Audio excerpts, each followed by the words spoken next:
I see that the participants are starting to join us, so just very quickly saying welcome. We're going to wait a minute or two just to allow people to come into the room.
While people are waiting, if you care to share where you're dialing in from and your area of expertise, we'd love to know.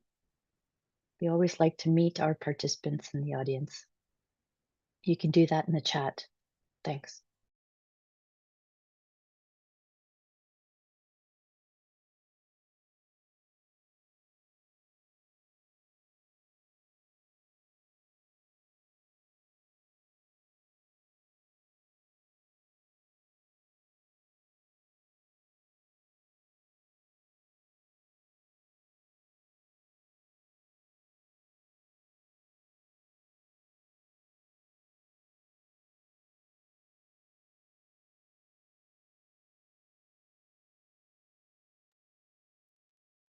Okay, I think we're going to get started now in the interest of time. So welcome everyone. My name is Valerie Liedekerke from the Atlantic International Research Center and coordinator the Blue Mission Atlantic and Arctic, which is the Coordination and Support Action Hub for the EU Mission Ocean and Waters. So today we have the pleasure of hosting part of the European Space Agency's project, which is entitled Blue Economy, Innovation Clusters, Atlantic Natural Resources Management and Maritime Spatial Planning, which aims to develop and demonstrate Earth observation-driven data solutions, which deliver actionable information to key coastal stakeholders. We welcome today 4 distinguished speakers representing the European Space Agency, World Ocean Council, GMV Innovating Solutions, and the Science Foundation Ireland Research Centre for Energy, Climate and Marine. We ask participants to please use the Q&A to post questions, which will be monitored by us in the background. While Filipe introduces the speakers, please do let us know where you are dialing in from and your area of expertise in the chat. So now I hand it over to Filipe to run the webinar. Thank you. Thank you, Valerie. Thank you for your kind words, and thank you for all the support in setting up this webinar.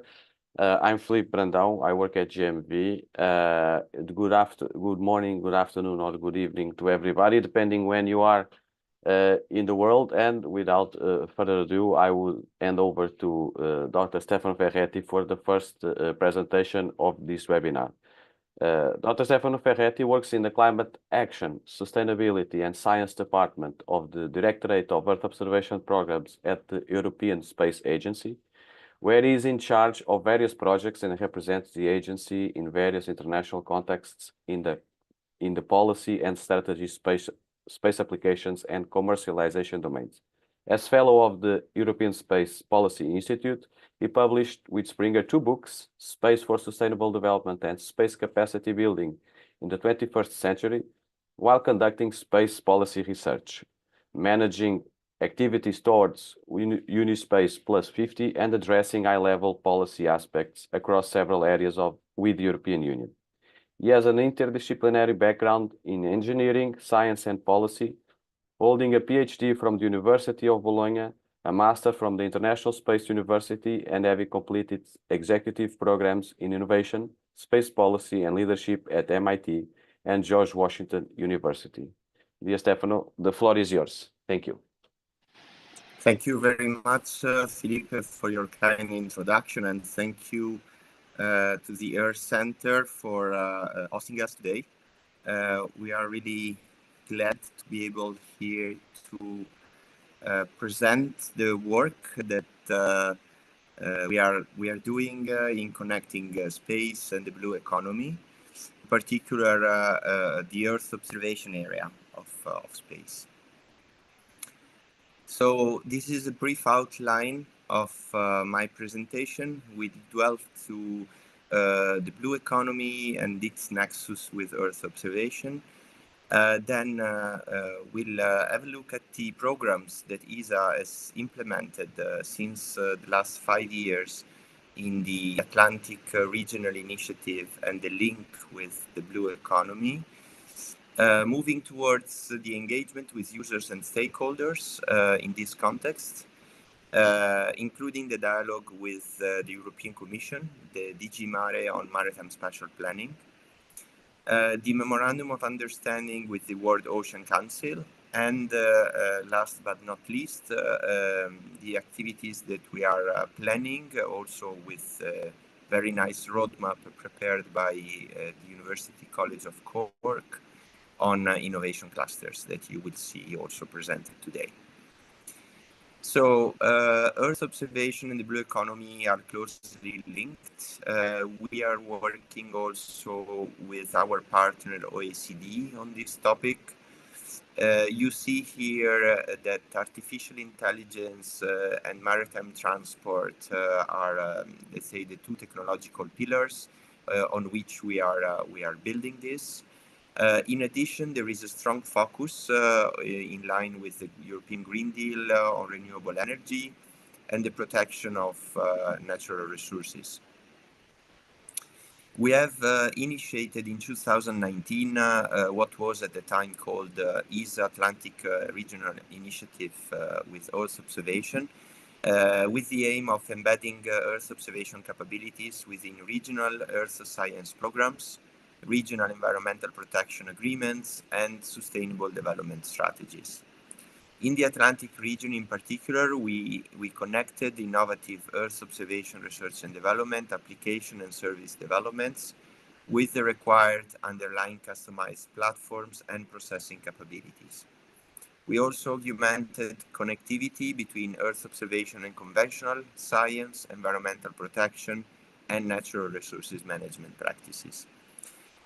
In the scope of this activity, we have organized the separate but coordinated actions for the Atlantic by creating an ESA project office that was taking care of stakeholder engagement, communication and planning, science project connecting with regional science programs, and applications projects integrating EO in ecosystem assessments and sustainable growth.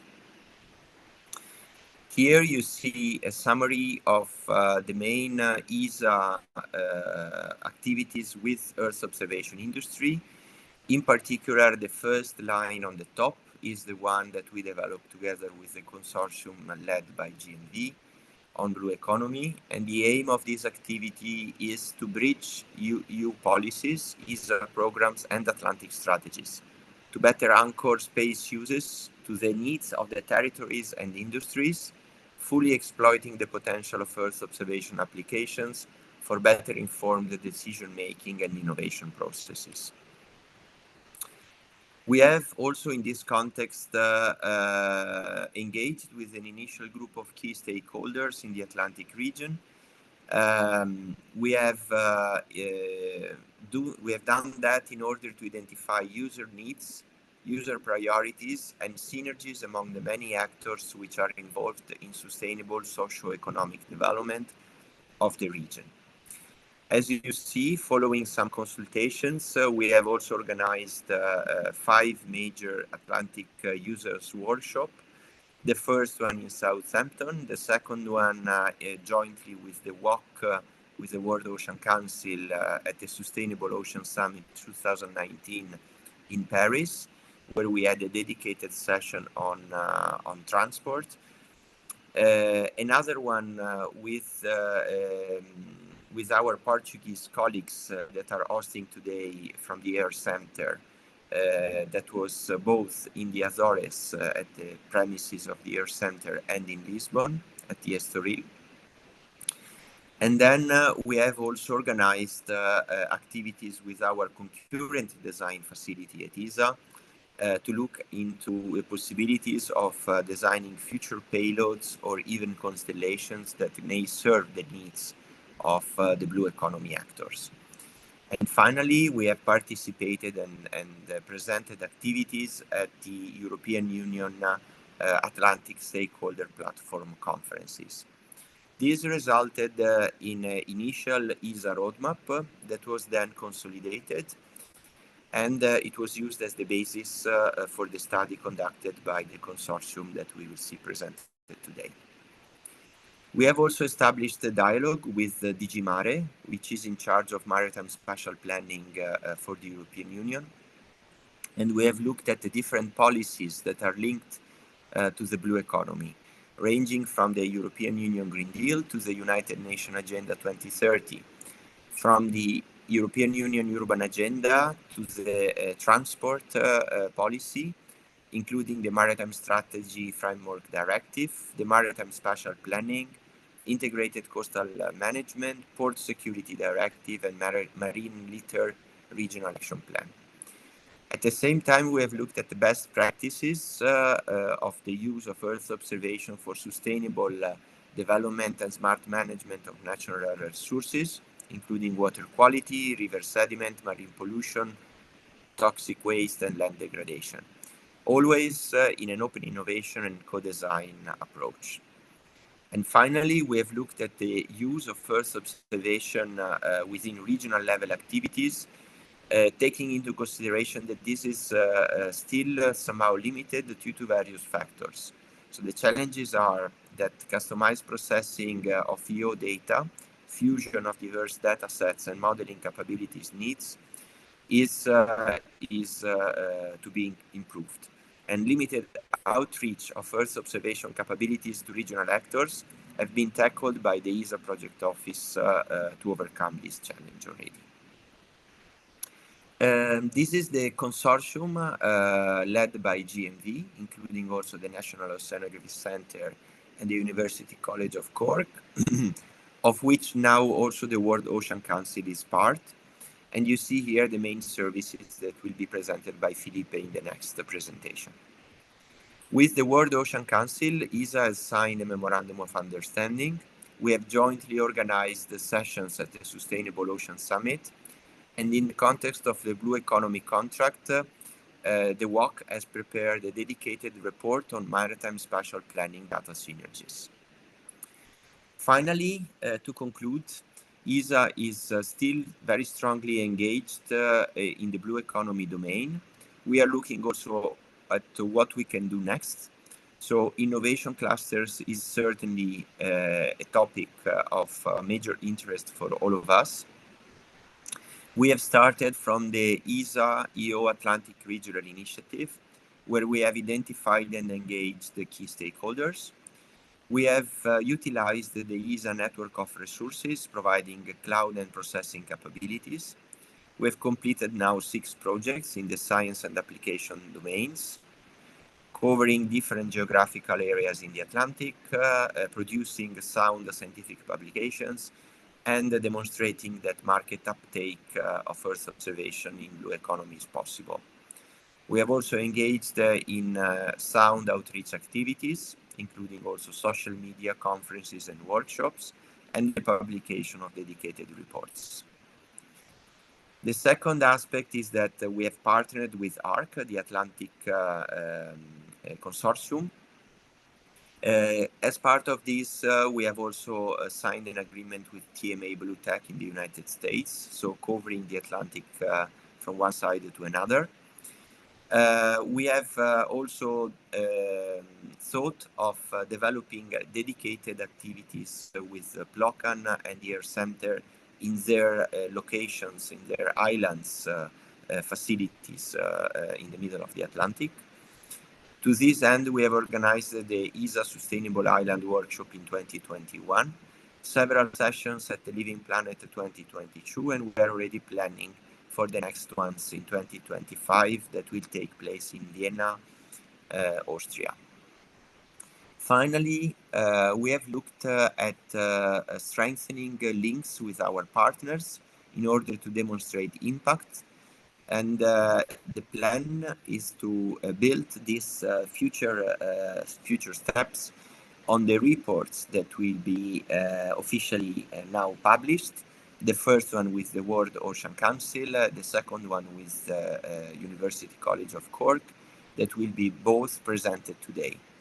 We also have a third activity with the NOC in Southampton, dedicated to marine renewable energy, that will be presented in one of the next webinars here, still hosted by the Air Center platform. And finally, I want to highlight that we have signed a memorandum of understanding with IRENA, the International Renewable Energy Agency, and we have signed agreements with EMEC and Fundi, which are both testing the renewable energy facilities of the future. With this, I thank all of you very much, and I hand over back to Filipe for the next intervention. Thank you. Thank you very much, Stefano, for the comprehensive presentation that you have provided us. I can say from a personal perspective, it has been a pleasure to contribute somehow to the success of this Atlantic Regional Initiative, at least its first iteration. And without further ado, I will now hand over to our next speaker, Paul Holthus. We will be presenting Maximizing Data Synergies in Maritime Spatial Planning for a Sustainable Blue Economy. Paul is founding president and CEO of the World Ocean Council, the global economy business organization, which brings together ocean industries to catalyze global leadership in addressing shared marine environmental issues in support of improved business operations and corporate ocean responsibility.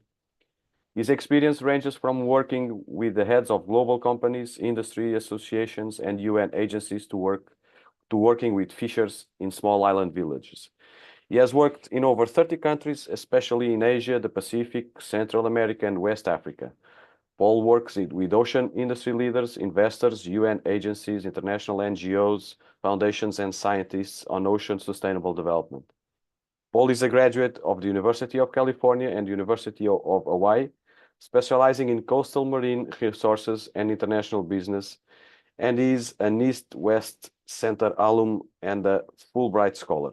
He is a frequent speaker at ocean business, investment, and innovation events, and is the only head of a global ocean business organization to have been invited to address the UN General Assembly.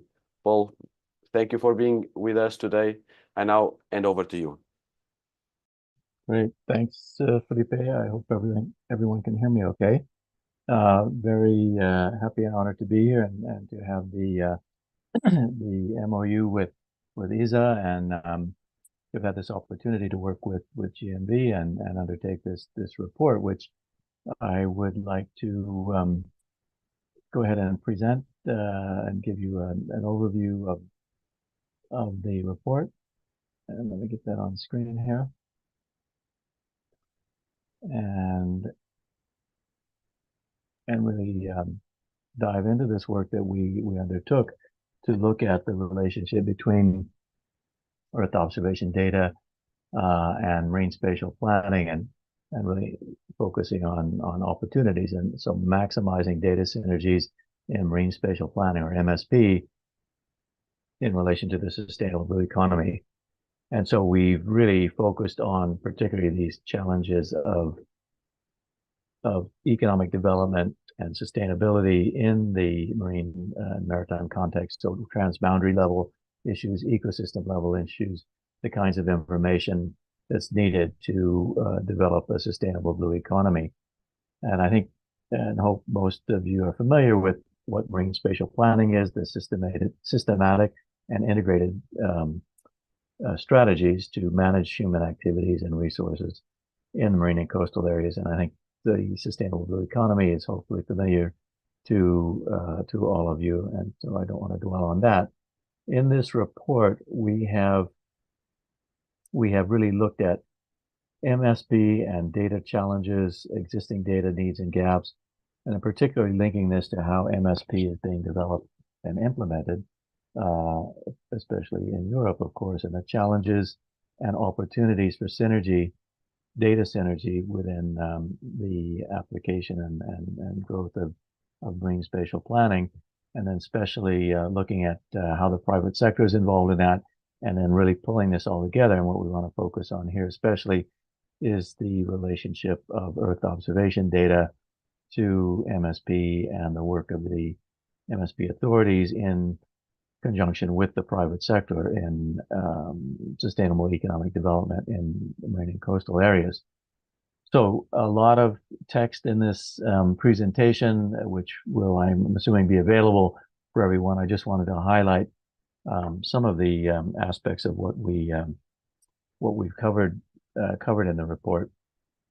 So there are, of course, with marine spatial planning, a series of essential data types, both spatial and non-spatial, and that within that, then geospatial data has a particular role to play because of the scope and the amount of area that can be covered, with Earth observation data being especially important for advancing marine spatial planning, particularly when we look at the larger scale efforts, and this is where the transboundary challenges will come in, as we'll talk about a bit later.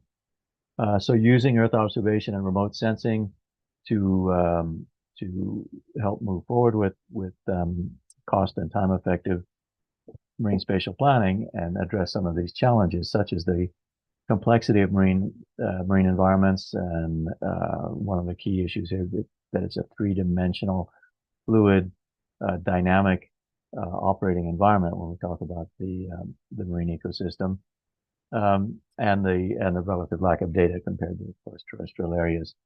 So how do we integrate space data into marine spatial planning and more broadly into the sustainable blue economy? In particular, of course, there's a need for quality data, but this then relates to the challenge of the kinds of data that's available, where it's coming from. Marine spatial planning authorities collaborate with a variety of players to access data, and there's increasingly a regulatory framework for, such as the EU MSP directive, that really is creating criteria for what is a quality marine spatial plan, and what kind of data needs to go into that. So the rigorousness of this MSP process is improving, and therefore data has a key role to play in being a part of that, and data that meets quality and other requirements. So the understanding these data needs and gaps is really critical to developing and increasing the role of Earth observation data and the role of ESA and the space community in supporting the blue economy and marine spatial planning in particular. So as we've mentioned, the need for good data, quality data, and in particular in this, again, this dynamic three-dimensional transboundary marine environment affects data that can address cumulative impacts, and transboundary situations are really critical, and therefore standardization and interoperability of data are an essential consideration as we look at these cross-cutting and multi-country issues, such as pollution, resources that are moving across boundaries, economic activity and economic players that are moving across boundaries. All of this creates this complex set of data challenges, and so the gaps in data really are addressing the gaps. Understanding and addressing the gaps are really critical to effective marine spatial planning, particularly when we look at a European scale effort. So even at a sea basin level, of course, these things come in when we're talking about the North Sea and the need for just to use one example, where we've got several countries there and some of the most advanced efforts on marine spatial planning these issues of cumulative impacts, the transboundary nature of the impacts, the uses, and the resources. Therefore, again, to reiterate this need for standardization and interoperability, and then moving into our focus here with ESA, the challenge and opportunity, huge opportunity for integrating Earth observation data into marine spatial planning.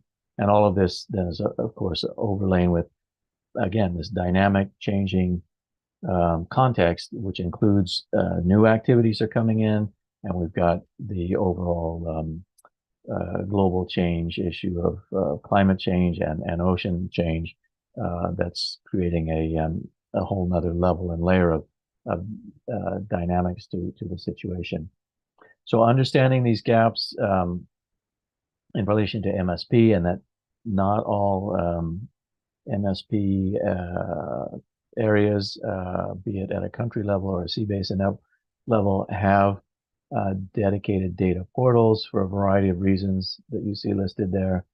And there's resource challenges. And marine spatial planning is coming of age and really hitting kind of the mainstream, but it's still in a growth phase. And so there's a lot of things to be sorted out to address the data, understand and address the data gaps, as we've talked about and is highlighted here. Again, and the integration of Earth observation data and the role of the space community is something that's a new component to this and a new part of the community, but with the really important and exciting potential to help move along and advance and accelerate marine spatial planning and its support to the sustainable blue economy. There are some great examples within Europe and beyond. Particularly highlight Modnet and Copernicus, which hopefully all of you are familiar with, and the increasing focus of those organizations on sustainability and marine spatial planning in particular, and really bringing data of all sorts, and then with Copernicus, increasingly then satellite data and interpretation of that data. And so this movement towards a more comprehensive, data-rich ecosystem is really gathering momentum. And let's move into talking about the role specifically of data synergies, and then the role of Earth observations in a little bit more detail. So I think probably this outline of what is a data synergistic approach is fairly straightforward, and the benefits of that. And so we reviewed that in the report, and then really looked at what does that mean for marine spatial planning, particularly dealing with this cumulative transboundary context, and really the need to look at both natural systems and their changes, as well as human activities and the growth and changes in human activities and the impacts. And so this really requires several steps of gathering and integrating data on those activities and environmental impacts, modeling and mapping, and the business, or the some would say art of marine spatial planning, is really then to take that information and develop zoning, spatial management, and adaptive management that can deal with this dynamic natural and economic and social environment of the coastal and marine areas and the human activities in those areas. So with this focus on developing a synergetic data approach to marine spatial planning, there are challenges that really become clear with this lack of comprehensive and standardized data. And these themes you'll see repeating themselves because they are so fundamental to the challenges of the marine and coastal ecosystem and undertaking data-based planning. these cumulative impacts, again, that are often very hard to understand and predict. And this is exacerbated by the lack and comprehensiveness of the data. And the comprehensiveness can be spatial, entail spatial gaps or temporal gaps, or gaps in the kinds of parameters that for which data is available. And this then varies across boundaries, national boundaries. And the water, the resources, again, they're moving, and the impacts are moving across the boundaries, but the data is often constrained by what kinds of systems are in place in a given national jurisdiction. So this synergetic approach really engenders a very fundamental need for collaboration, and not only exchanging data, but really ensuring, again, that interoperability. The challenges, as you can imagine, every country has different regulatory frameworks, policy priorities. There's actually barriers to data sharing that some of you may have experienced, and these different ways of collecting and holding and managing data, metadata, and so on. So this standardization and interoperability is just essential to the marine and coastal situation, and applying it to things like marine spatial planning. There are some important developments at the European level, and these efforts need to continue and expand and really create a European-wide level of coordination and collaboration. And this is even without having gotten into the specific Earth observation aspect of this. We're looking then in the report at some of the standardization efforts and data exchange efforts to really see how well developing and applying and achieving these synergies is taking place. And there is some very good progress being made. And this is really moving things in the right direction. And so now if we reach into the Earth observation aspects of this, that given the literally big picture aspect of what Earth observation can bring to the table here for the marine and coastal environment and marine spatial planning, these benefits of enhancing integration, data integration across boundaries is really important, and the ability to monitor then environmental parameters such as, and marine resources such as, can be done, given obviously there are limitations to what Earth observations can do, but really understanding and optimizing and maximizing those benefits to support marine spatial planning in the form of monitoring and mapping, and being able to have repeat coverage from Earth observations. So this can really bring a significant set of data flows and attributes. Again, with these challenges though of the interoperability, and of course there's validation and sort of calibration and ground truthing needs that will have to be addressed, as well as integration across different kinds of data sources. To take this further, then there are some developments that and approaches that can really help move this along. There is a need to really help the marine spatial planning community and the ocean economy community better understand what EO data and Earth observation data is all about, and how it can make a contribution and be beneficial to the blue economy and marine spatial planning, and really work across those boundaries and uptake that and support that ecosystem-based approach that's so critical in marine and coastal, the marine and coastal context, and has really expanded areas of opportunity in terms of the economy, the blue economy, real-time monitoring, and maritime security. And all of these things, these aspects weave together in what's necessary to develop and manage and monitor what's going on in coastal and marine ecosystems. So these gaps or sort of barriers, such as the knowledge gaps, and again, the integration and interoperability, come up in every way you look at this situation of Earth observations and marine spatial planning. The interoperability of the Earth observation data with other kinds of data from other kinds of sources really becomes a critical piece of moving forward.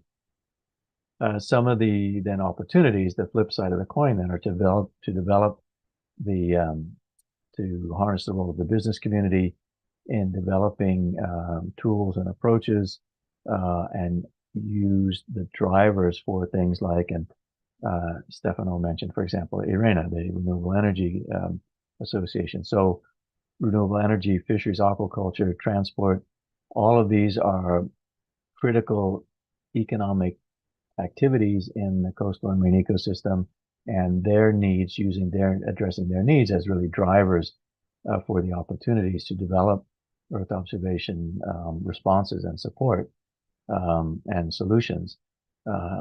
Again, in the context of the collaboration that's necessary to make that Earth observation data most useful and really contribute to this data-driven marine spatial planning and decision making. So many kinds of data that Earth observation can be a very proactive, preferred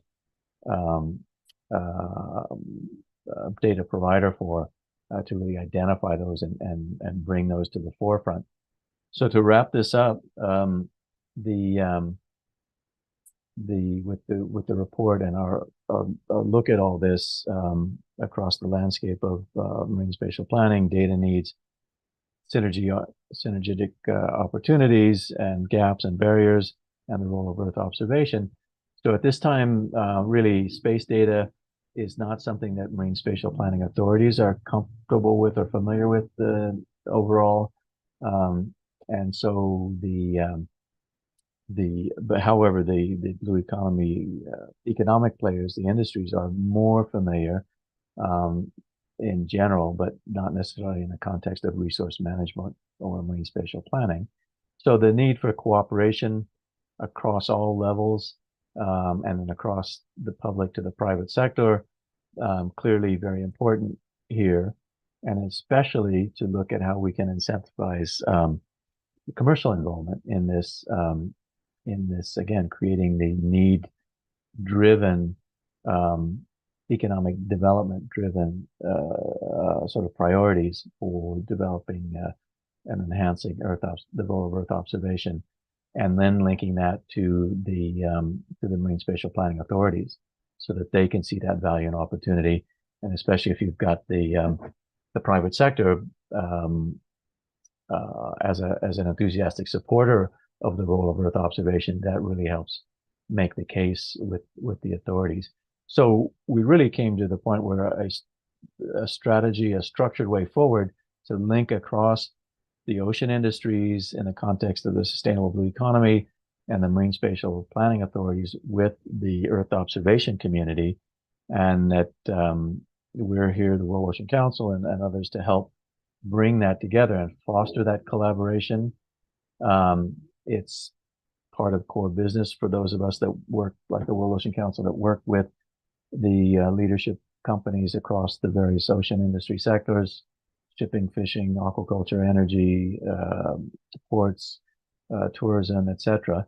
And so if we can work together to reach out more to both the industries and the marine spatial planning authorities to help them understand the value and opportunity here, and develop some specific collaboration platforms and partnerships with those authorities, that's the kind of structured engagement strategy that will really help move this all forward. And so I think there's, just to wrap up with the next slide, there is a great opportunity to focus on key sectors, their data needs, and really move into that data-driven collaboration through specific partnerships. And so we the key recommendation here was to work together to develop this strategy. And we are ready, willing, and able at the World Ocean Council to bring the business and investment sectors into this kind of collaboration and strategy, and use that as a framework and a roadmap to engaging again, both the various industries, specific companies across those industries, and then linking with marine spatial planning and the marine spatial planning authorities.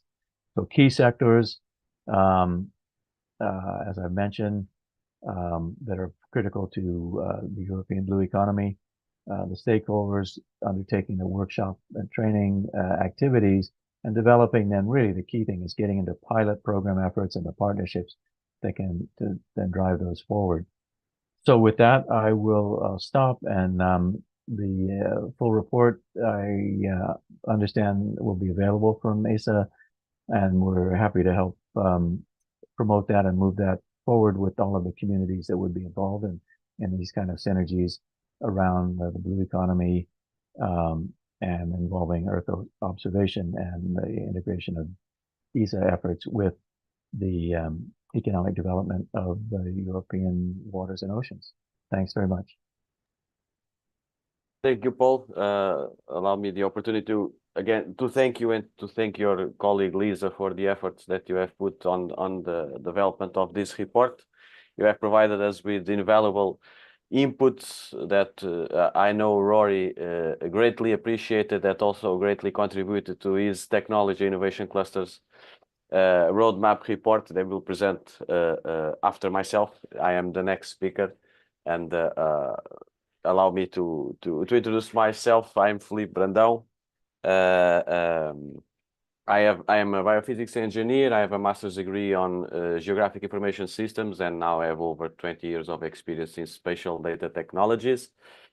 I worked for several years in the Portuguese task group for the extension of the continental shelf, having in the end led the geomatics team that contributed to the preparation of the Portuguese proposal for the extension of the continental shelf. In this scope, I participated in several meetings in the United Nations Commission on the Limits of the Continental Shelf, and since some years now, I switched to the space sector. I work now at GMV in the remote sensing and geospatial analytics division, mainly focused on project management and business development activities, and I have been fortunate enough to be leading several projects focused on the uptake of Earth observation data in several domains, from clean energies, law enforcement, emergency management, humanitarian aid, public health, and obviously blue economy, which is the reason why I'm here. I will now share my screen and start my presentation. I am assuming that you are seeing the screen. You should be seeing now. Okay, great. Yes, all good. Great. So yeah, I'm here to present this Blue Economy Innovation Clusters Atlantic Natural Resources Management and Maritime Spatial Planning project. This project is the host of this webinar and has been led by us at GMV, but counted with the participation of a relevant number of partners, as you can see right away in this first slide. I will start with a very quick project overview. This Blue Economy is, as Stefano has already mentioned, is part of ESA's Blue Atlantic Regional Initiative and aimed at providing insights and solutions in the blue economy thematic. Our idea was to demonstrate how Earth observation could support the aspirations and requirements of the European Union marine policy. And within this wide scope of blue economy, we focused since the beginning on three main pillars: Atlantic Natural Resources Management, Maritime Spatial Planning, and Innovation Clusters. These were the main pillars that steered the development of our project. As mentioned, this project was led by GMV, but we had also the participation of other partners. We are fortunate enough to have here the University College Cork and the World Ocean Council with us. And GMV we were the prime contractors and project leaders, and we led the development of services focused on marine pollution. We also have, because the project is still ongoing, is running towards its end, but still ongoing. So we have the National Oceanography Center, which led the development of coastal monitoring service and a service focused on marine renewable energies. We have the University College Cork, which led the Technology Innovation Clusters activity, the World Ocean Council, with the activities focused on maritime spatial planning for blue economy, the presentation that we just had from Paul. And we had this company SpaceSur that was very important on making the link to stakeholders on the other side of the Atlantic, and you will better understand this further ahead during the presentation. So we had these three main pillars: Atlantic Natural Resources Management, Maritime Spatial Planning, and Innovation Clusters. And in the first two, these were the ones that hosted the technical developments that we implemented during the project. Within the Atlantic Natural Resources Management, we developed and implemented two services. The first one, Flood and Coastal Erosion Risk Management, that was developed together with the Channel Coast Observatory, and a second service focused on marine renewable energies that was developed together with the European Marine Energy Center. Both services were, as I previously mentioned in the previous slide, led by the National Oceanography Center. On the Maritime Spatial Planning, we use this domain for the development of a marine pollution detection and monitoring focused service. This was a service developed and implemented by GMV, and in this sense, we worked with the authority Porto Vigo and INIDEP, the Argentinian Fisheries Agency, and this is why SpaceSud was very important to make this link to the other side of the Atlantic. On the innovation clusters part, we had this what could be called a parallel line of work, not technical, but that lasted to the entire project. And in this sense, we gathered important information to generate two important reports. One focused on technology innovation clusters that my colleague Rory will present after me, and again, the report on data synergies in maritime spatial planning for a sustainable blue economy that again Paul just presented. So this was the main outline of the project, and having explained this wide context, let me address the technical developments that were implemented during the project. We, in this regard, we developed three services, as already mentioned. One focused on flood and coastal erosion risk management, a second one on marine renewable energies, more specifically focused on GNSS interferometric reflectometry for remote sensing of sea state, and a third one focused on marine pollution detection and monitoring. So going into the first one, the flood and coastal erosion risk management, the initial idea for this was to understand how to integrate Earth observation data into the coastal monitoring programs of England that are ran precisely by the Channel Coast Observatory, the stakeholder with which we worked. This service was developed, as I told you, with the Channel Coast Observatory, and it was the result of various discussions that took place between the National Oceanography Center and this Channel Coast Observatory on how Earth observation could contribute somehow for their operations. In the end, we 5 possibilities for the usage of Earth observation data came up, and in the end, it was commonly agreed to focus on intertidal topography using synthetic aperture radar satellite images. For this purpose, there are a number of different techniques that could have been applied that use either optical or radar data, or even a combination of both. In the end, the method that was used by the National Oceanography Center uses freely available Sentinel-1 images, SAR images, available from ESA's Copernicus program. And basically, in simple terms, NOC uses a series of radar images coupled with sea level height information and use a temporal waterline processing methodology that produces estimate of topographic height for intertidal areas. This is the general idea of the project, of the service. The technique provides composite estimates of heights at a minimum spatial resolution of 6.4 square meters within a defined temporal window that, from the experience that NOC gathered during the project, the temporal window is optimal for between 3 and 6 months of data. As a side note, this was a quite successful service that even allowed the development of additional activities beyond the establishment of the service within this Blue Economy project. The second service that I would like to talk about is this GNSS interferometric reflectometry for remote sensing of sea state. Here, the idea was to exploit GNSS signal for the assessment of sea state in high energy test sites. As the previous service, this one was the result, and I remember a series of discussions that the consortium, obviously led by NOC, had with EMEC, trying to come up with an added value service that really could help them on their operations.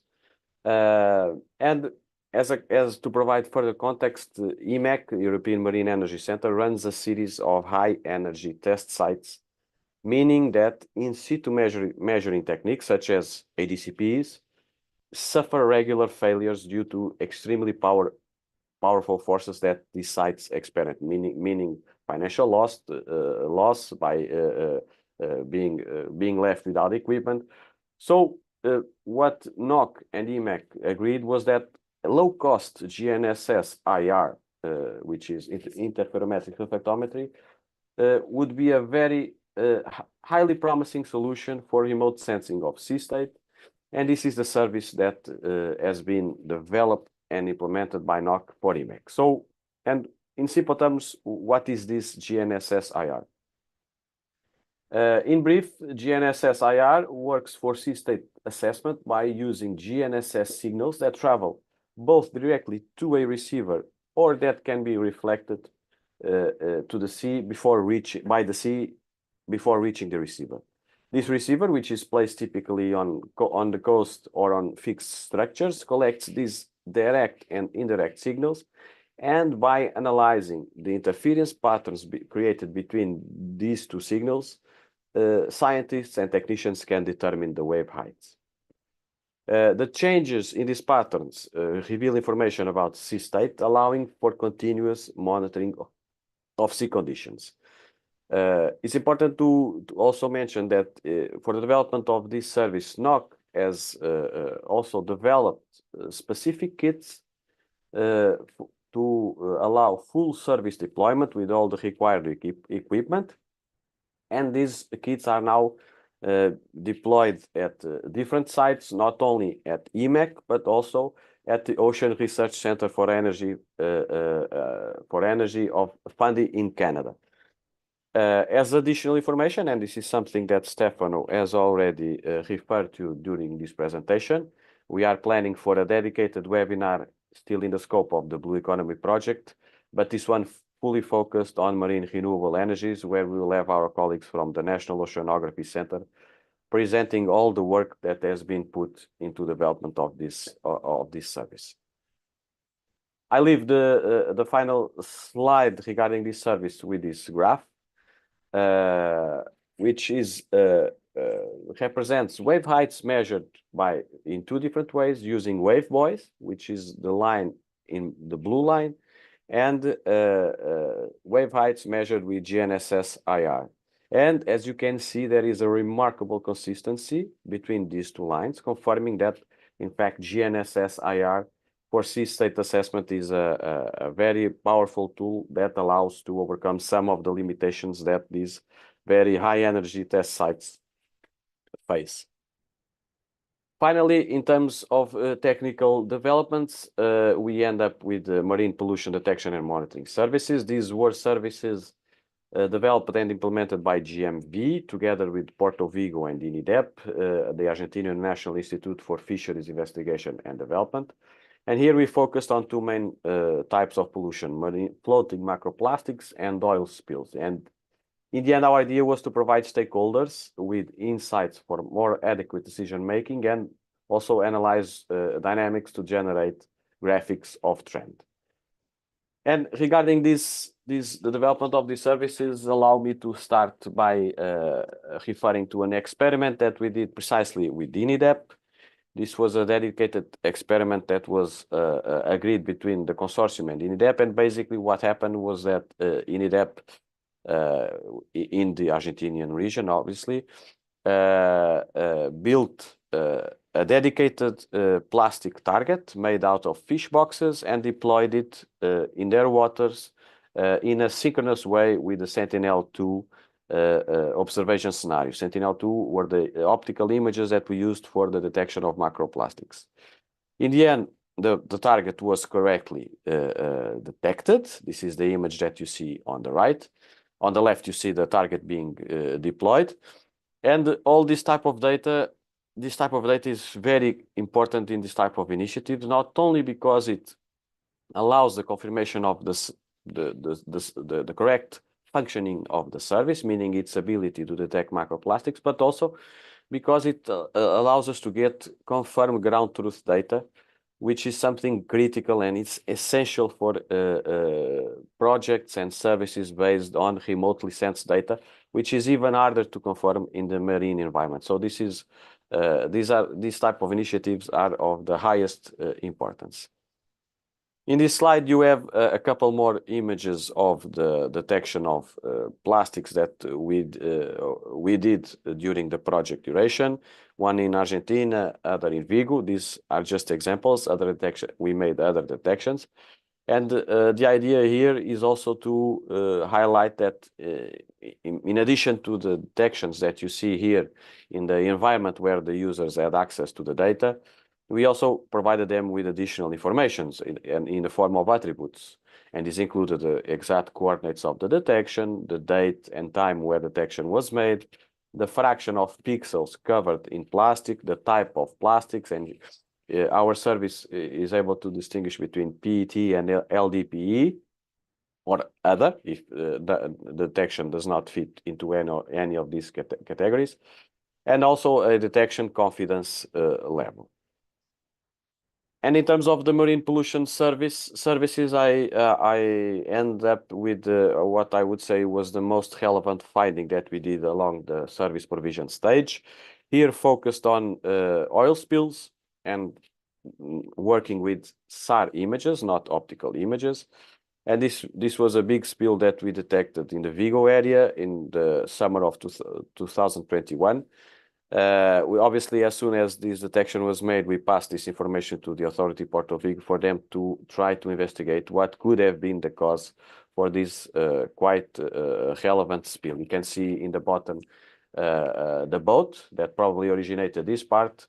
And also you can see here the large patches of oil that we have detected using this service in the scope of the Blue Economy project.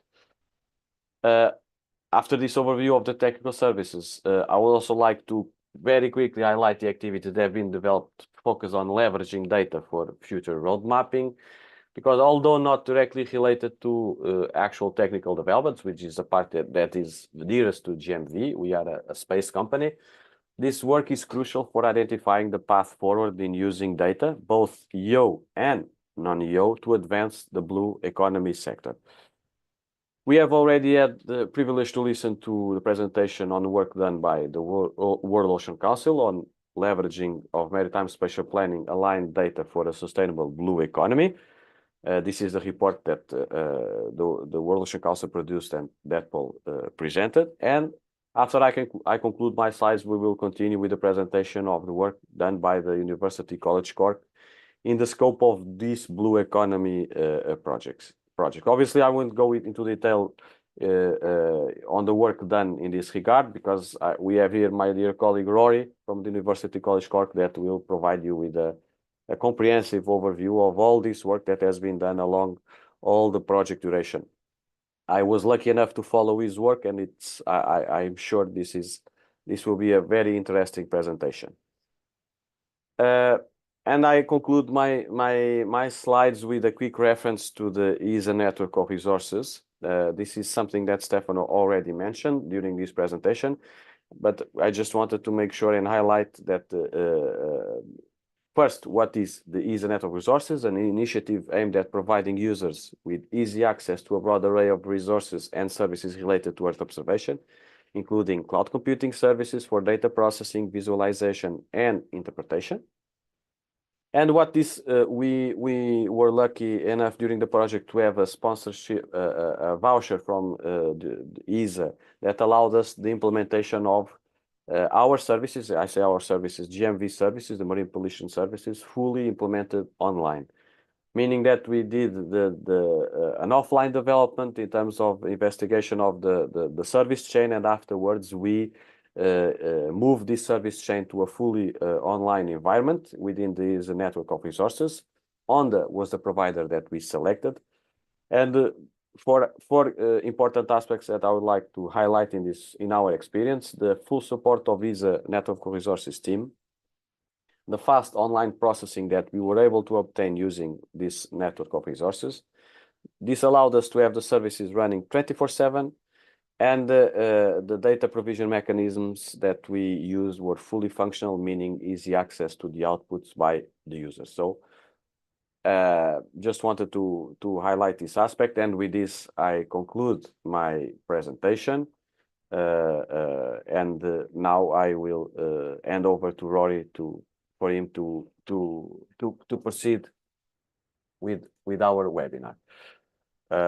Allow me to introduce Rory. Rory is a senior postdoctoral researcher in University College Cork Environment Research Institute. His research focuses on connecting marine and coastal stakeholders with opportunities in the space sector, satellite-derived data, and Europe's growing network of data infrastructures and standards.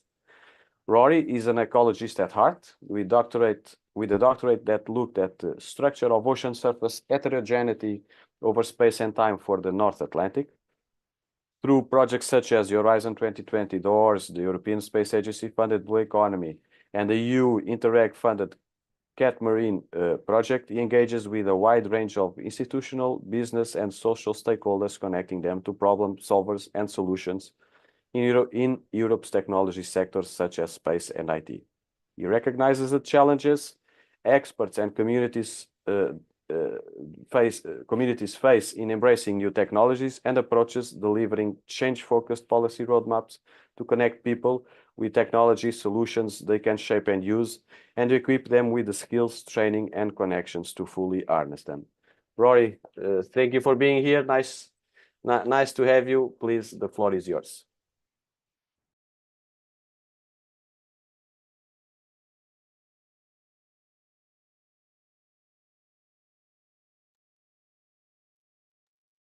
There we go. Can you hear me clearly? Yes. Right. Everything was going so well until I realized that no one would be able to hear me. So hopefully you can see my screen properly, and it's actually in presenter mode. That is good. I can see nodding faces. So thanks for giving me the chance to present this work. It's kind of taken up a big chunk of my interest over the last couple of years. So it's great to see it all come together and to get the chance to present it. I'm going to give you a quick overview, and there's going to be some key definitions in there. Then I'll also kind of want to touch a little on the approach that we used, and some of the caveats that ESA and others need to take when interpreting the roadmap. And then I'll dive into the findings, highlight some of the action areas and some of the key actions, and then summarize the whole lot for people. So the first off, and thank you, Stefano, for going over what do we mean when we say Earth observation. We need to be a little bit clear on this. When I talk about Earth observation, it's not just satellites. A key part of Earth observation is the data or the measurements, which are gathered from instruments on board satellites, which are orbiting the Earth. However, this research recognizes that this satellite data, derived data, is often used in synergy with other data. So in situ data, or measurements that are gathered from the Earth's surface, or data from models, for example. All of that is done by people using IT infrastructures, hardware, software, and communities. And when I think of Earth observation, I'm really thinking of not only the data, but also the community and the expertise that underpins the data and how it gets to users.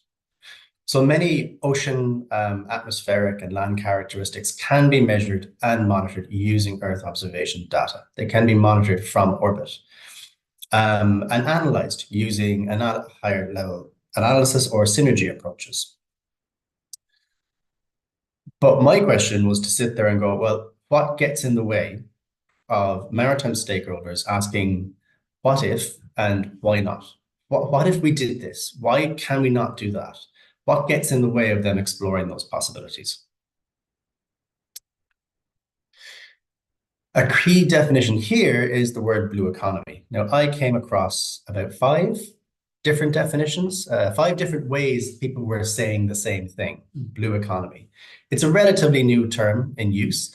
It promises a wealth of opportunities, but essentially for this roadmap, it can be defined by a region's resources, the technologies that are in the region, the knowledge in the region, and the expertise.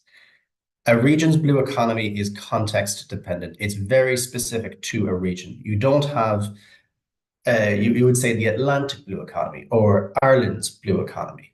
That encapsulates, when you say that, you need to look at the region's resources, technologies, knowledge, and expertise. Someone who knows about their region's blue economy is able to say, these are our sectors, these are our technologies we can support, or those ones are the ones that we'd like to uptake.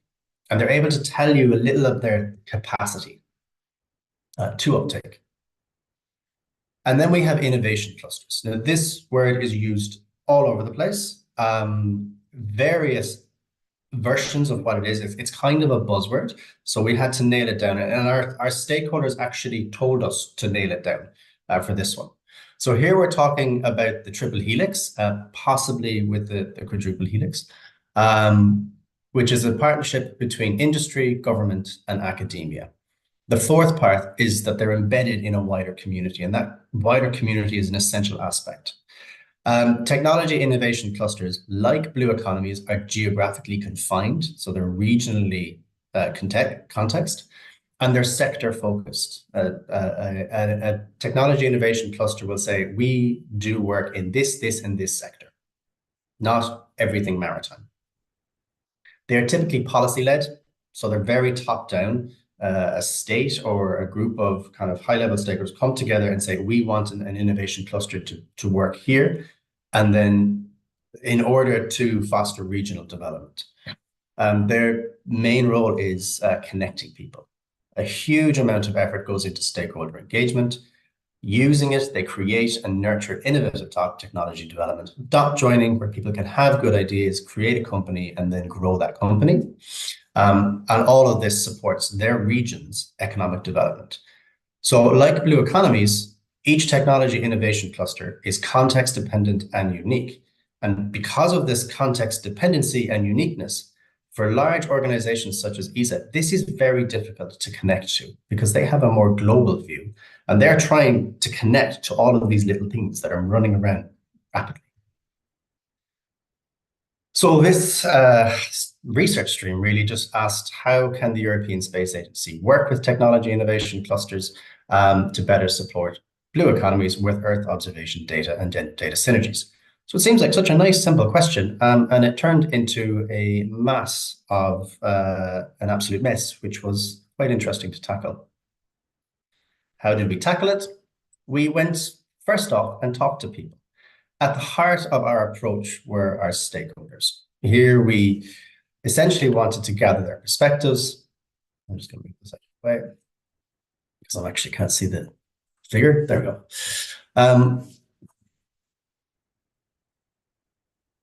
There we go. Where was I? TMA Blue Tech. So there we wanted to gather perspectives and develop a data-driven roadmap for ESA to consider with short, medium, and long-term actions. We used a semi-structured interview approach. Questions were aligned along the 5 themes that you can see there. These would have taken into account things such as people's perspectives on Earth observation, what opportunities came to mind during the discussion. So when we asked them, what do you think? And they said, oh, well, this could be a good opportunity. But also, critically, what prevents them from seeing it? What gets in the way of the what if and the why not? So we made some efforts as well to address bias in the data. Sense checking our findings against literature, workshop reports from other regions and entities to give it more of a geographical spread. And then we also did a final round of quality control. You can see there, version 1 roadmap was derived solely from the consultations. Version 2 was kind of a bias correction against the WOC report, literature and workshop reports. And then we sent it back to the stakeholders themselves who we consulted and said, what do you think of this? And I really appreciate that many stakeholders actually got back to us and allowed us to edit and update the and correct the recommendations that went into the roadmap.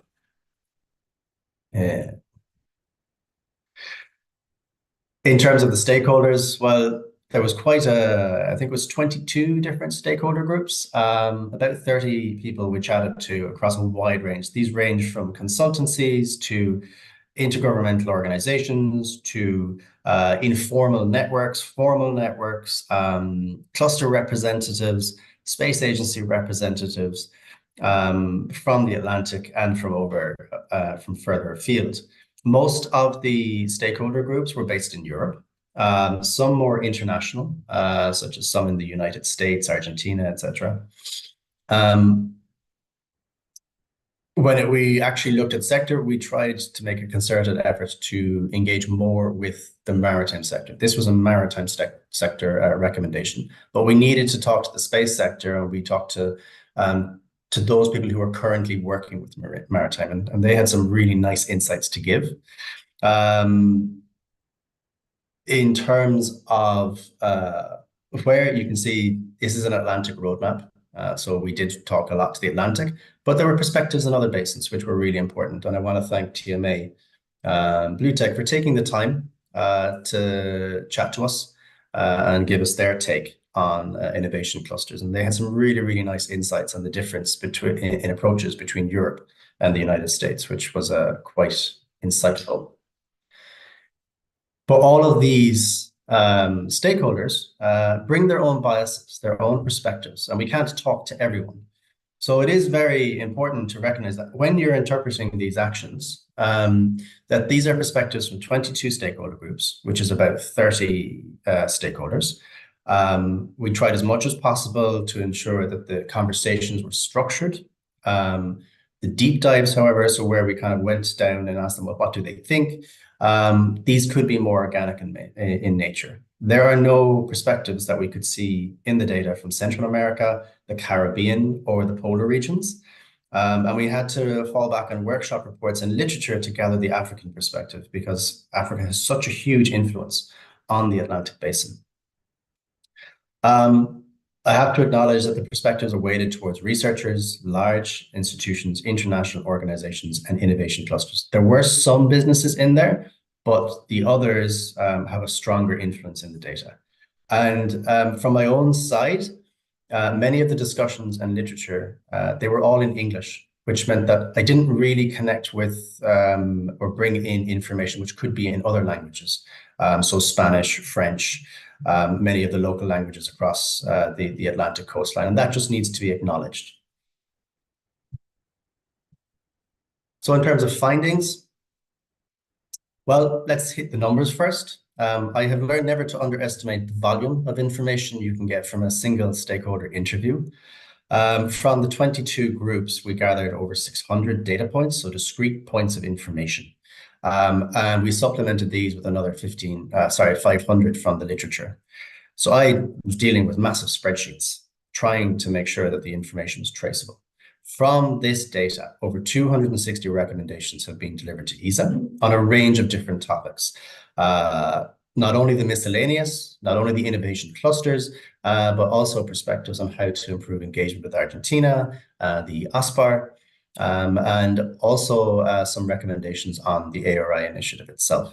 And my apologies to Stefano and Sarah and Filipe, who have had to read them all, poor things.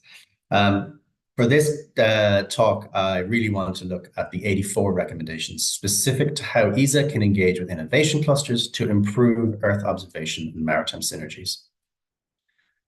So all of that information is summarized in a single roadmap document. And here in UCC, we fell back on our best practice approaches within the wider MARI Research Center.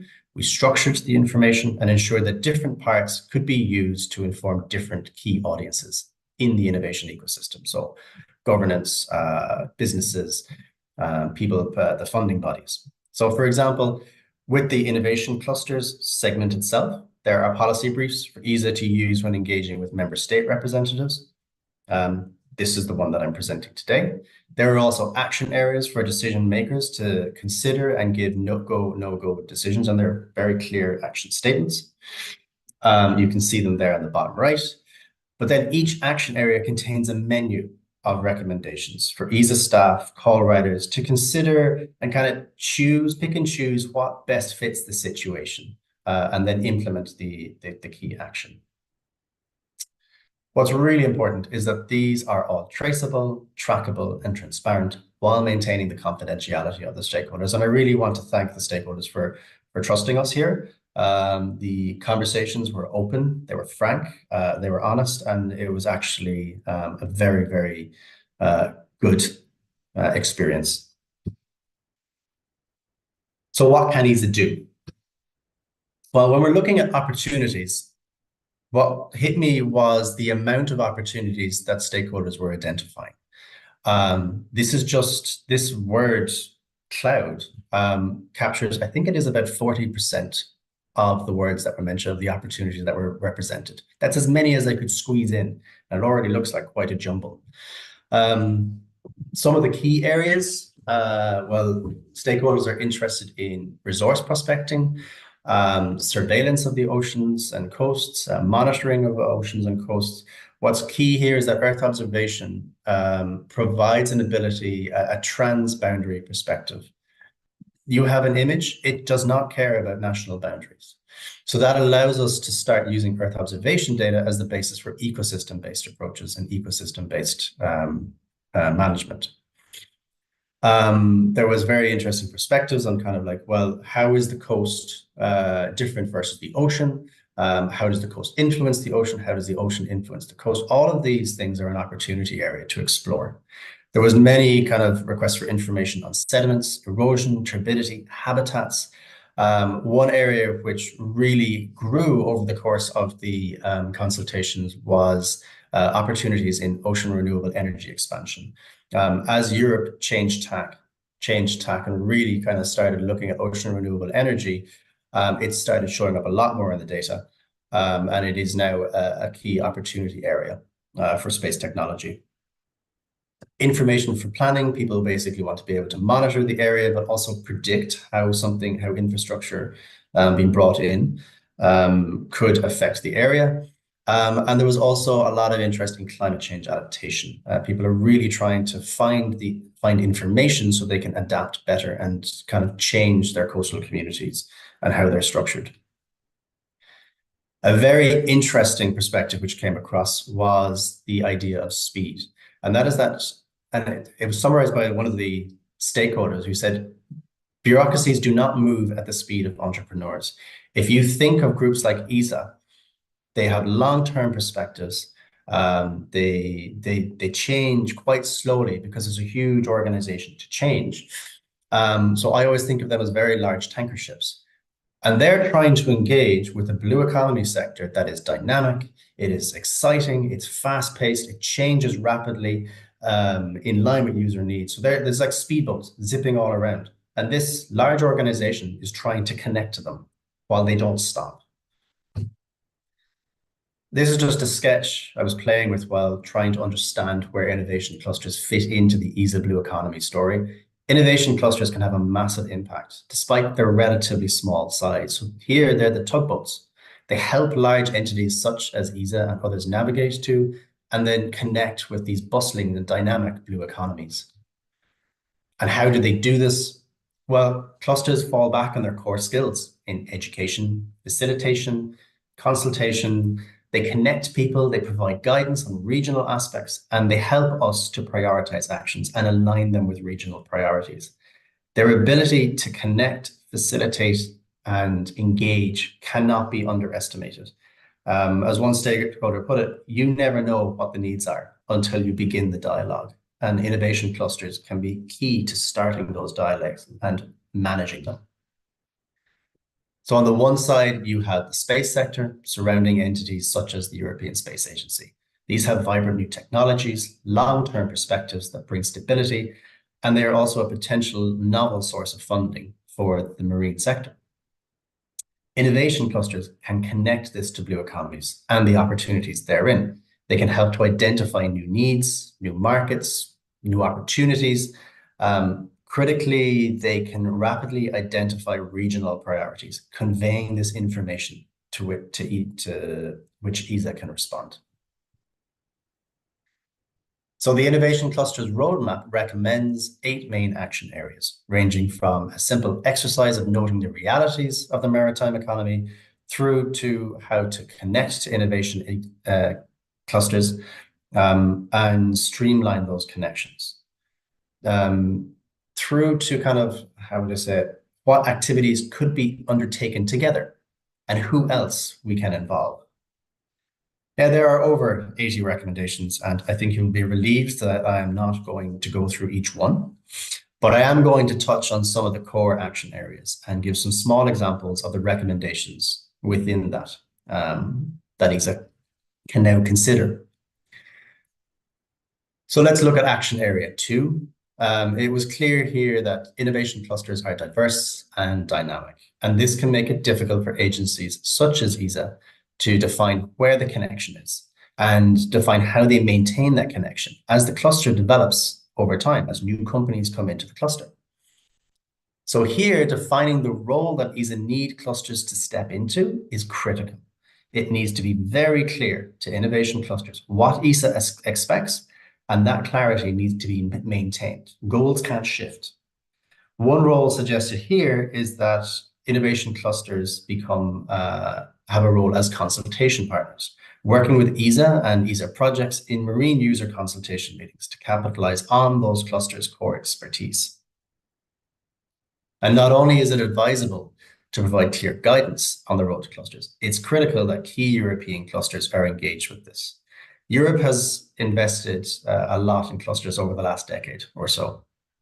And this investment is really bearing fruit with a rich community of small to medium enterprises. However, this has led to a tsunami of clusters popping up across the continent. So with so many options for ESA, they need to be strategic in which clusters to engage with first. Now, fortunately, certification has been developing. There has also been studies such as the eChorus report that can help ESA assess prospective partners objectively.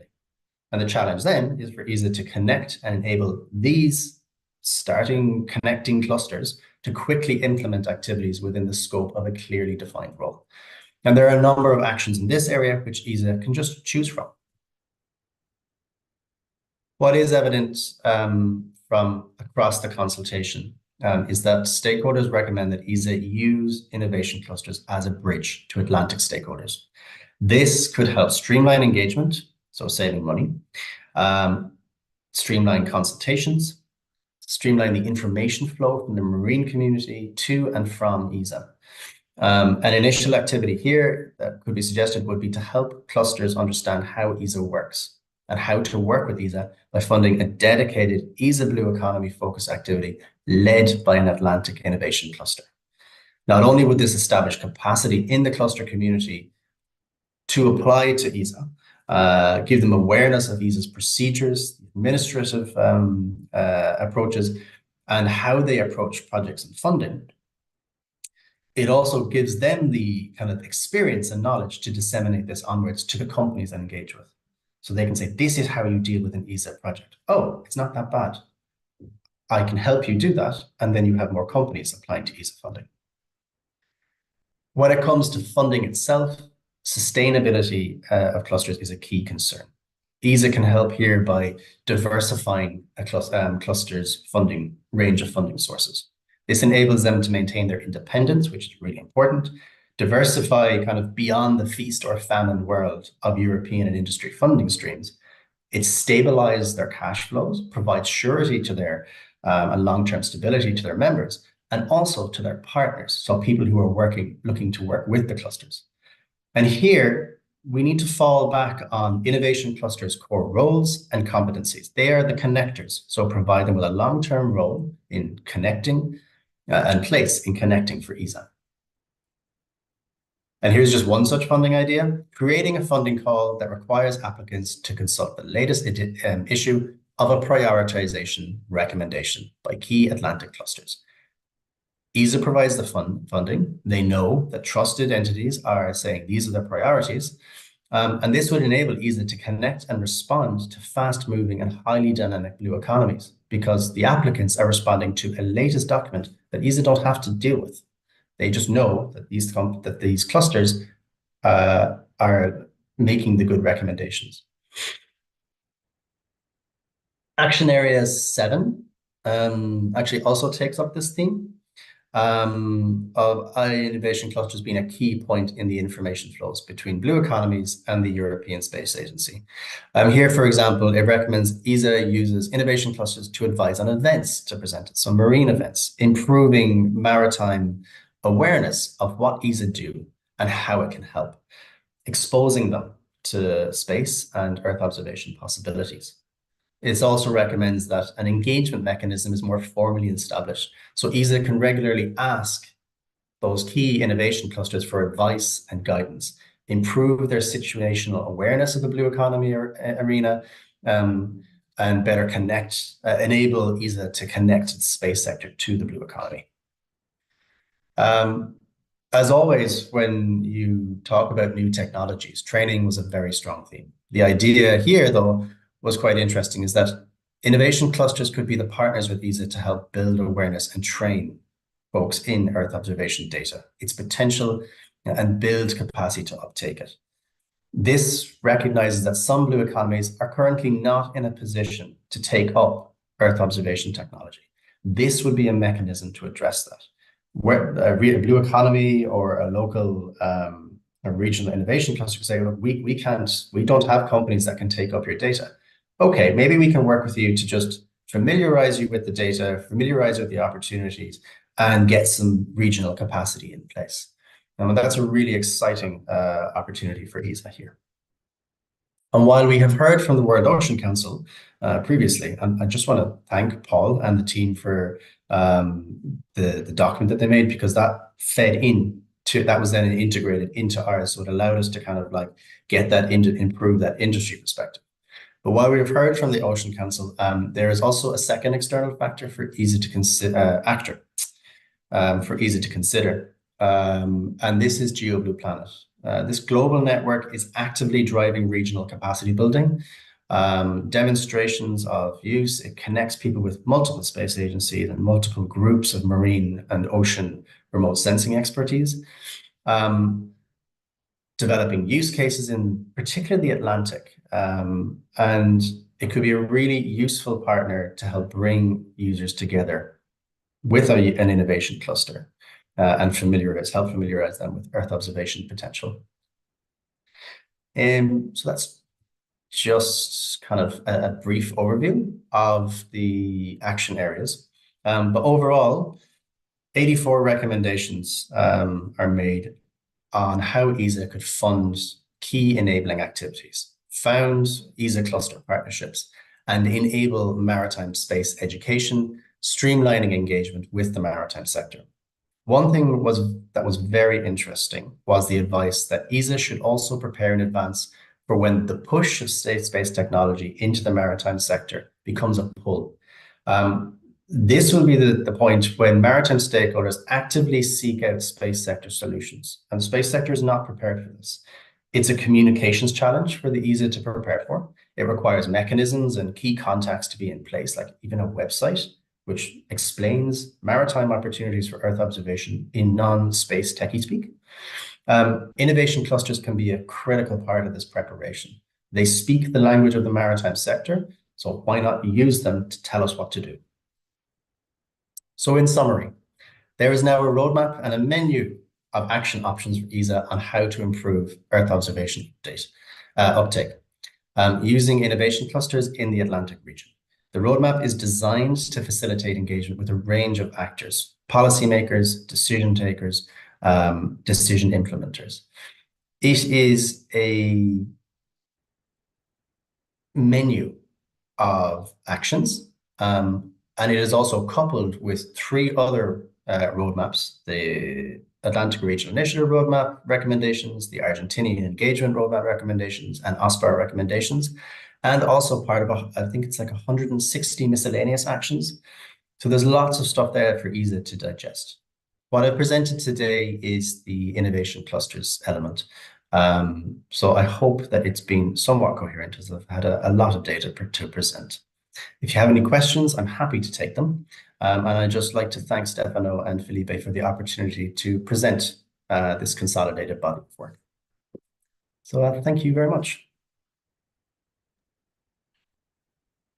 Thank you, Rory. Thank you for the comprehensive presentation. Nothing that I would not expect, given that this is a result of an extensive amount of work that I was able to follow in part because I could not keep up with with all the things that you were doing.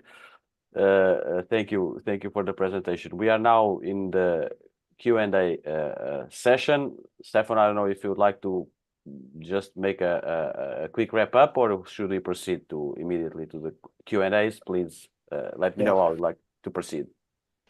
Thank you, Filipe. Yeah, let me thank first of all Paul Holthus from the World Ocean Council for this first talk. That really highlights the importance of collaboration with private industries when we talk about blue economy. So I believe that the recommendations that are stemming out of the report will certainly help in introducing this maritime industry in the proper context of blue economy development, and in particular for the maritime spatial planning. I also want to underline that as DG Mare highlighted to us in several occasions, now MSP is mandatory for each European Union member state. So there is certainly there also an opportunity to work together with the European Commission in supporting the member states in deploying their MSP plans at national level. Second, I would like really to thank Filipe, both for leading the consortium that really produced a very rich and diverse number of results. The results being both policy and decision maker oriented, and technically oriented with sound and creative solutions identified in the use of Earth observation data to serve the needs of the blue economy. And last but not least, I would like to thank Rory. We have all been really amazed for the work of Rory over these last years, for the numbers of recommendations, analysis, policy documents and reports that he has analyzed, and the really large number of users and stakeholders that he has interviewed. There was a slide that he presented with all the iterations. We are now at the 3rd version of the roadmap. This is really a work that needs to be commended for the excellence and for the effort that has been put into it. Rory is also giving us a challenge now, of course, with all these recommendations to take them to the level of implementation. And it's clear that this is not only for ESA, I want to stress, it's also for EO industry. So it's also for Filipe and all the other European Earth observation industries. Is also for the groups of stakeholders and their interests, such as, for example, the World Ocean Council, to make sure that also the maritime and the blue economy sectors are in fact informed of these actions, and they also collaborate towards the success of their implementations. And it is, of course, also for the decision makers. So both at national level, European level, but as you have seen here, with this ESA activity, or let's say portfolio of activities in the Atlantic, the context is much wider than just the European Union. Fortunately enough, ESA includes among its member states also Norway, United Kingdom, and Canada is a cooperating state. So this is already a plus in the standard European settings. But I want to stress the importance of the agreement we just made with TMA Blue Tech in the United States, and the relevance also of South America that was highlighted by Filipe through the partnership collaboration with the Argentinian stakeholders, and of the African states, which is very, very relevant. We recognize that, and we have also the ESA Earth Observation for Africa initiative that could perhaps be leveraged more towards these objectives. So with this, I really would like to thank all of you for today, but also for all the work that jointly we have been producing in the last 5 years. This has really demonstrated an excellent collaboration between agencies, public institutions, industries, political bodies, and also organizations related to citizens and their local needs. So I would really say from space to local, we have really achieved this in an excellent way, and thanks to everybody. Thank you, Stefano. Nice to see you back, Paul. Just in time for the Q&As. If you agree, we'll proceed. We have a couple of questions that we should take advantage of the time window. We still have some minutes left, and I would proceed right away with the first questions. It is precisely to you, Paul. What, in your opinion, would help progress most? How we effectively monitor and quantify the cumulative impacts of maritime sectors on marine ecosystems, considering the complexities and interactions of multiple stressors and activities? Excuse me. Yeah. Wow, that's a really packed question.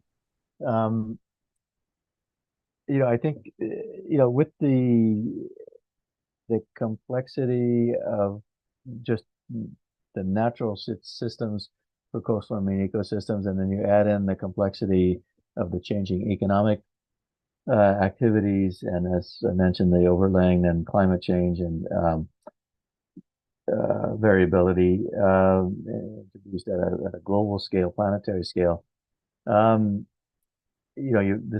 The questioner is really asking a key part of this. So it's a matter of really having to identify which priorities in which given location, and then that location has got a spatial dimension that needs to be defined. And as a former UN Environment Program regional seas person, very early in my career, many decades ago now, the sea basin approach in Europe, I think, is so fundamentally sound.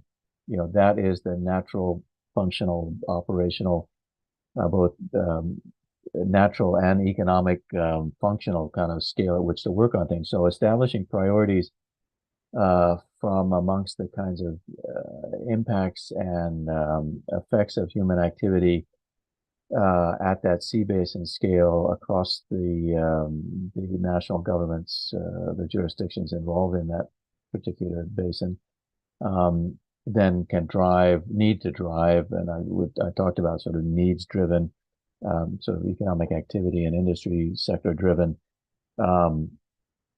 priority setting. And so, for example, in the Baltic with nutrient enrichment, both from land-based sources and some sea-based sources and from community waste discharges, etc., establishing based on good science and good data, what are the key impacts that are cumulative from a variety of sectors or types of impact types.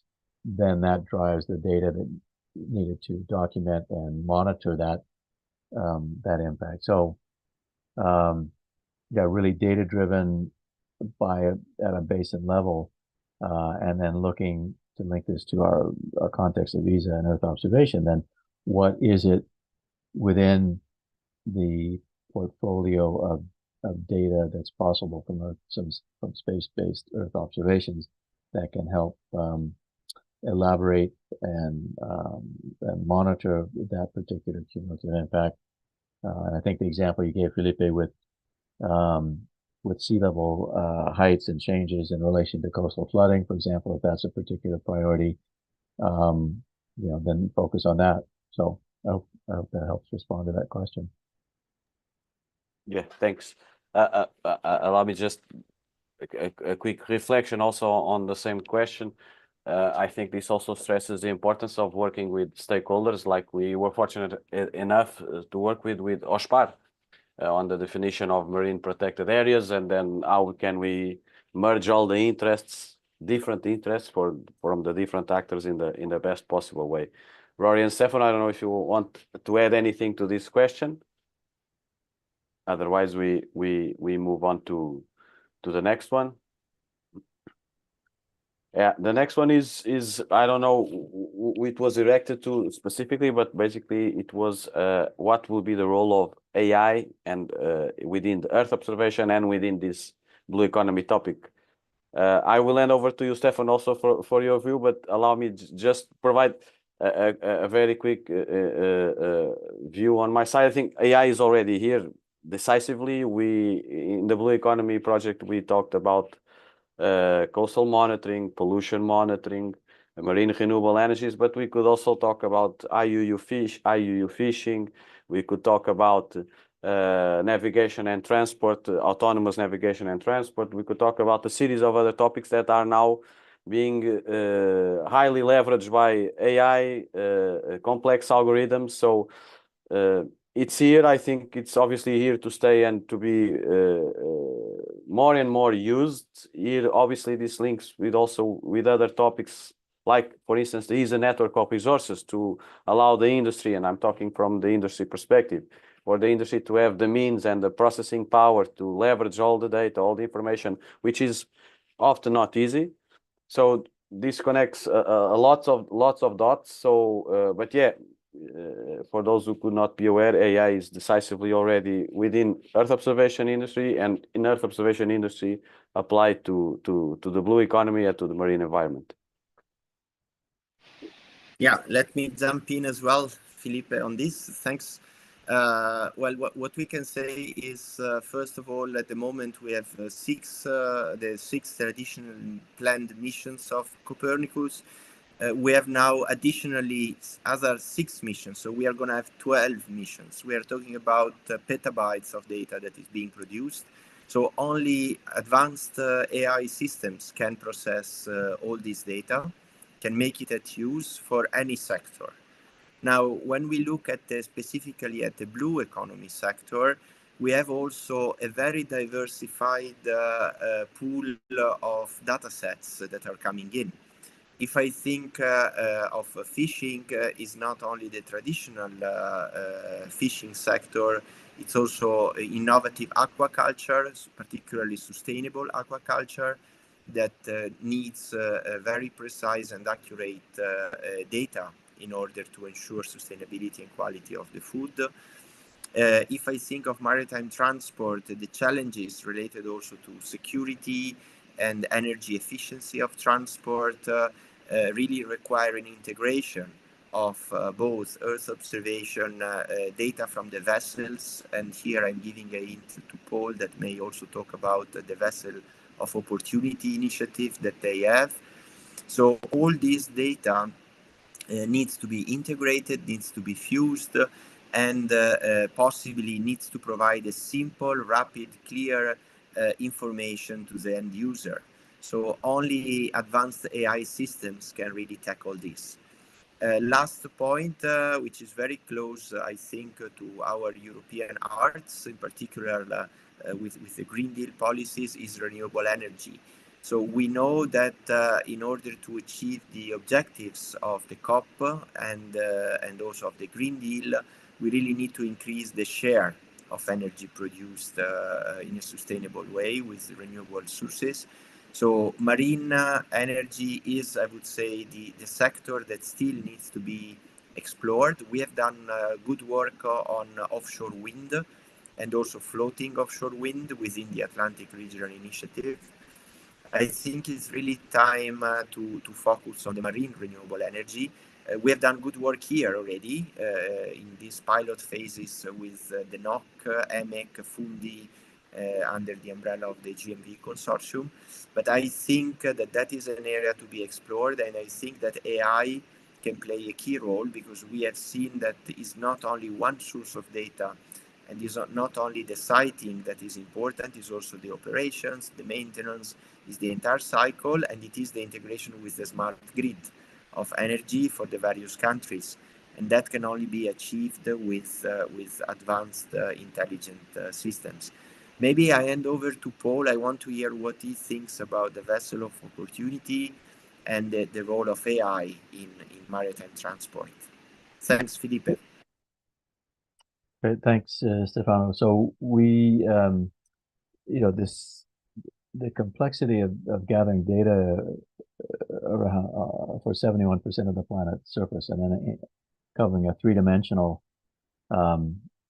scope is not that different from the complexity of collecting data in space.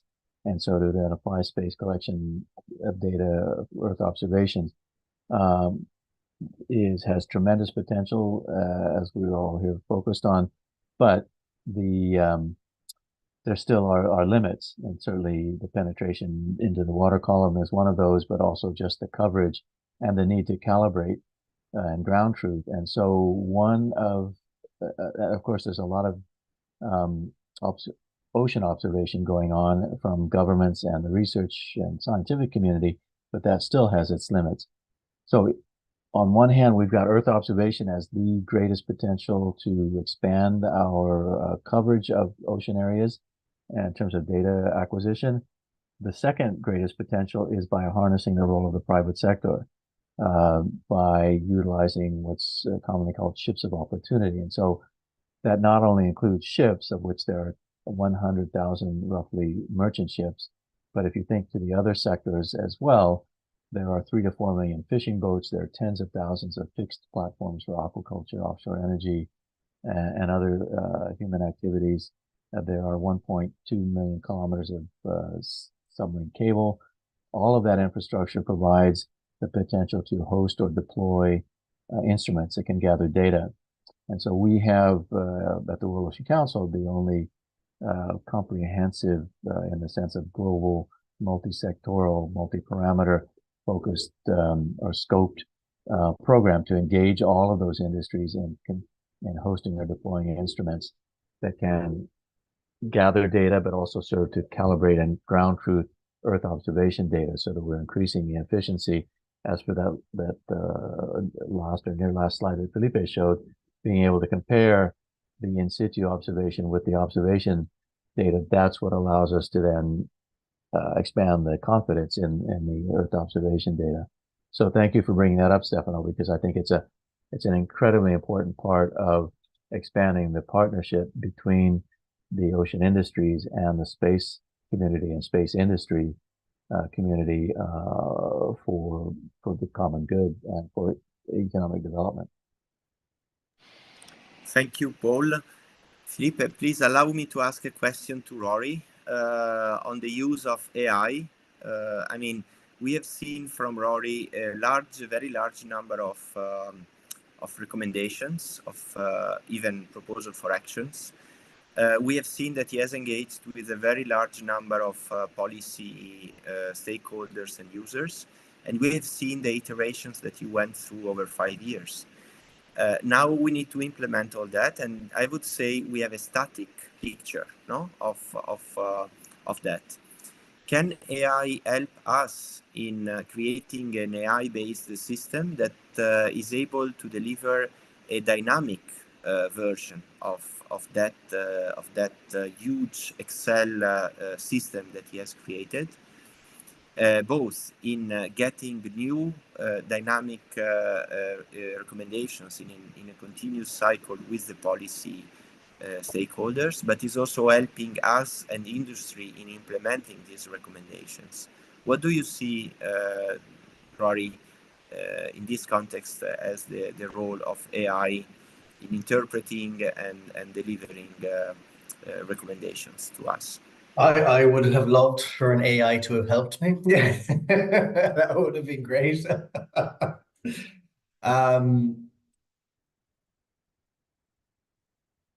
I'm quite cautious about AI, mostly because we need to be cautious about the training data. How do you teach the AI to interpret? There's a huge body of work in taking something that is based on human intuition, and letting a computer system do that same interpretation. I have absolutely no problem with it. But the main caution that I would have is invest in the training side. Don't just expect the result and be goal-orientated, but the training side of how we teach this AI or this system that could update the actions with what's happened or a new perspective has arisen in the documentation. The training side of that is absolutely critical. Now, I'm not really an AI person. I tend to go on more data-driven approaches, but that would be my take on it. It would be possible, but we would need to be very, very, very careful about how the system is developed and give it the resource and the time to make sure that it actually is doing the job it's supposed to. Thank you, Rory, and please don't shut the mic because the next question is for you. How can we better capitalize on the innovation clusters, especially when it comes to attracting youth to maritime job opportunities and blue tech training? It's the education side, that capacity building.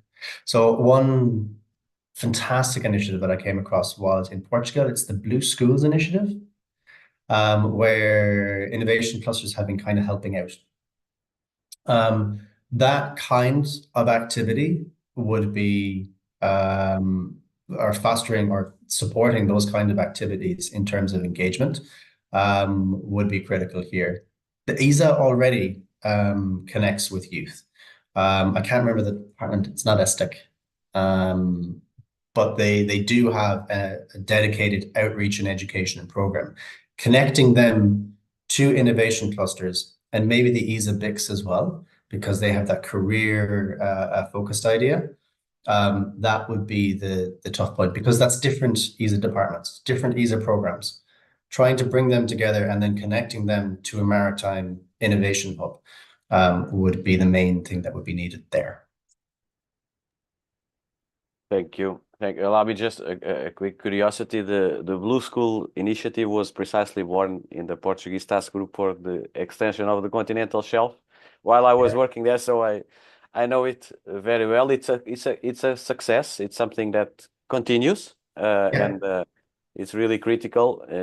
Also, as curiosity, I've had my kids with some school books with some initiatives from the work that was done there. So it's nice. It's a great initiative.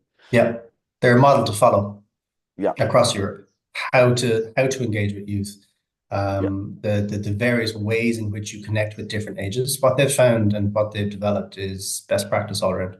Yeah, really nice. Even more, they focus on something which is quite important, which is training of the teachers.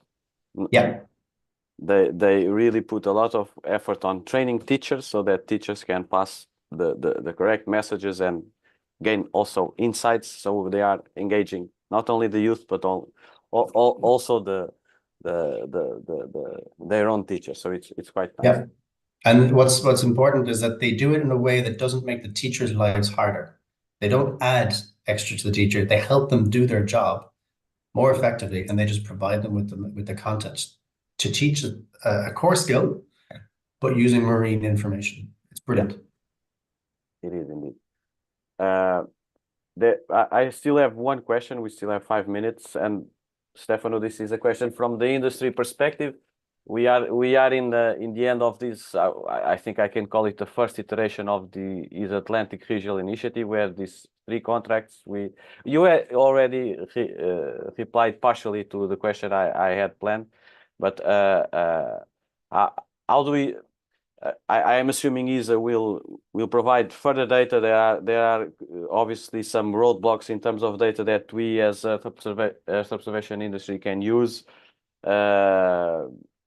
I know that you are ESA is planning for new sensors, for new improved data, but how do you see our role and key topics? You already mentioned about marine renewable energies as a key topic, but how do you see our role as industry on supporting ESA and the wider blue economy community for the following years? Thank you, Filipe. This is a very good point. We see with the development of the new space that there are more and more private initiatives of, I would say, extreme value and also large scale. So we have seen now even private constellations of satellites being quite successful. We have the example in Europe of ISI. We have also the example of Planet. And we have the example now with the funding, the national funding of the Iride constellation, which is more than 1 billion euros invested by Italy. Portugal and Spain, they also have a plan for a private constellation. So there is certainly a huge role for private industries in the space domain to really play, I would say, a key role for the development, the sustainable development, and the full exploitation of the blue economy opportunities. On the applications side, I would say, so using the existing open, free, and full data that is provided via the Copernicus services, and let's not forget that Copernicus is a joint initiative of ESA and the European Union. With the 12 missions in total that we will have, plus the ESA Earth Explorer satellites, we have to think that there are also situations like areas beyond national jurisdiction that could be tackled. We have also to think, as I mentioned, that energy is a key topic that certainly needs to be addressed. Last week, there was a very interesting initiative presenting what the existing Copernicus service is able to do for marine energy. So now is the time to think with the new sensors, with the new satellites, what is the next step? What can we do more in that respect? And since also Paul is here, I think that a lot can be done in the maritime sector.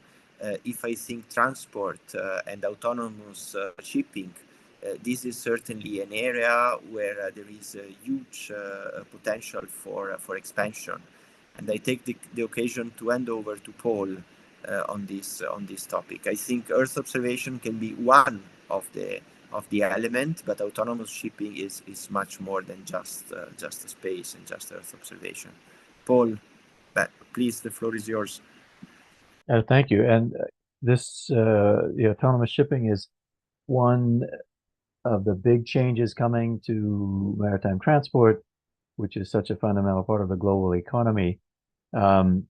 there are other, and so the use of the role of satellites for communications, for the essential transmission of the command and control, so to speak, technologies that will be so critical, and the monitoring of performance of engines, of various components of a vessel, all of that, the satellite technology and the quality and efficiency of the communications is going to be an essential infrastructure for this growing fleet of autonomous vessels. As in fact, of course, satellite technology and the role it plays is critical to the current modern fleet, and it's only going to be increased by that, and so many other ways in which the use of space technology is a part of the future of ocean industries and their operations, especially with regards to safety and security and environmental impacts, and therefore the broader context of sustainability. And you brought up, Stefano, the areas beyond national jurisdiction. Hopefully everyone is aware that last year, after a dozen years of effort, the governments of the world agreed to the treaty, commonly called now High Seas Treaty, the Treaty on Areas, Biodiversity in Areas Beyond National Jurisdiction. The ability to monitor the high seas areas and the activities therein are going to be increasingly important. And I know we're at closing time. I'll just mention one really important part of that, coastal and high open ocean out beyond the EEZ into the high seas, carbon sequestration in coastal and marine ecosystems, and especially in the high seas, in open ocean ecosystems, I should say, both national and high seas. The ocean is our only gigaton scale nature-based solution for carbon sequestration. And so we need to understand that, and monitoring, using Earth observations to monitor carbon flux and other ocean parameters that contribute to our understanding of carbon sequestration, natural processes, how they're changing with climate change, and now the growing group of companies that we're gathering at the World Ocean Council that are leading the wave of business development for ocean carbon sequestration. We need the space community, we need Earth observations to play a very important role in supporting the development and deployment of carbon sequestration in the ocean. Thank you, Stefano. Thank you, Paul, for the insights. We are 2 minutes right now beyond the original plan scheduled. I think maybe there is no more open questions unless any of you, Rory, Stefano, or Paul, have any additional question or comment. I would suggest that we close this webinar. I thank you dearly again, Stefano, Paul, Rory, for your participation and for your availability. Especially you, Paul. You are quite advanced in time compared to us. So thank you very much. Just a quick reminder of the additional webinar that we are planning, and we will disclose more information as soon as we have it. Thank you very much, all. Have a nice day. Paul, have a nice evening. Nice to see you. Thank you, everyone. Thank you so much. Thanks very much. Bye now. Thank you. Take it Bye-bye. easy, folks. Bye.